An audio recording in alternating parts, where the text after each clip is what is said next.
मैं हूं मंजू श्रीवास्तव। मेरे यूट्यूब चैनल पर आपका स्वागत है। आज की कहानी है नामू। नामू की माँ ने अपने बेटे से कहा, जा कुल्हाड़ी लेकर पलाश के पेड़ से कुछ छाल उतार ला। अभी लाया माँ, कहकर नामू ने कुल्हाड़ी उठाई और जंगल की ओर निकल गया। वहां उसने पलाश के पेड़ की छाल उतारी और फिर घर की ओर चल पड़ा। रास्ते में विचार करने लगा कि जब मैं कुल्हाड़ी से पेड़ पर प्रहार करता था तो एक आवाज पेड़ से निकलती थी। कहीं वो आवाज पेड़ की करा तो नहीं थी।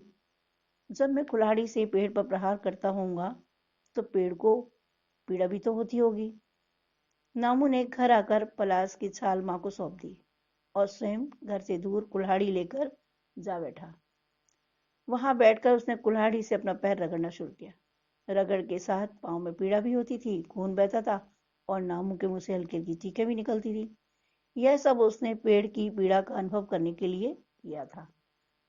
कुछ देर बाद वह घर लौट आया और माँ से खाना मांगा।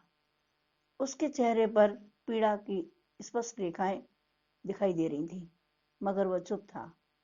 माँ ने देखा लेकिन कुछ समझी नहीं। अचानक माँ की दृष्टि उसके कपड़ों पर पड़ी जो खून से लाल हो चुके थे। माँ ने घबरा कर पूछा, यह क्या हुआ नामू?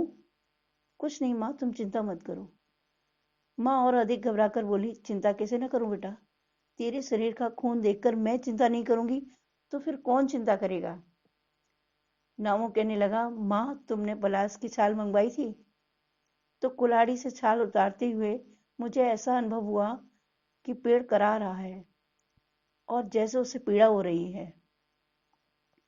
अपने पांव पर कुल्हाड़ी की रगड़ से मैं यह जानना चाहता था कि क्या सभी को एक सी पीड़ा होती है। बेटे की बात सुनकर माँ का हृदय भर गया। माँ की आंखों से आंसुओं की धारा बह निकली।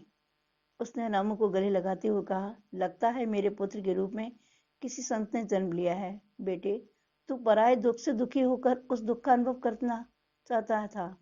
पराया दुख भी पेड़ का, जिसमें तुझे प्राण दिखाई दिए। अवश्य ही तू एक दिन बड़ा संत बनेगा। इस प्रकार माँ ने उसे संत बनने का आशीर्वाद दिया। आगे चलकर नामू नामदेव के नाम से महाराष्ट्र का प्रसिद्ध संत हुआ। वास्तव में दया धर्म का भाव रखना और दूसरों के दुख को महसूस करना संतों का स्वभाव होता है। आज हमें अपने पर्यावरण को बचाने के लिए नामदेव जैसे संतों की आवश्यकता है, जिनके मन में न केवल जीवों के प्रति ही दया की भावना हो बल्कि पेड़ पौधों के लिए भी अपनेपन का भाव हो। आज के स्वार्थी मानव ने प्रकृति के प्रति जिस प्रकार का व्यवहार किया है वह निंदनीय है, क्योंकि मानव के लोभ ने धरती के अस्तित्व को ही संकट में डाल दिया है। यह थी आज की कहानी। अगर आप मेरी कहानी सुन रहे हैं तो लाइक कीजिए और अपने दोस्तों को भी शेयर कीजिए।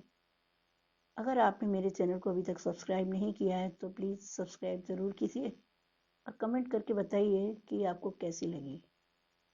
Thank you.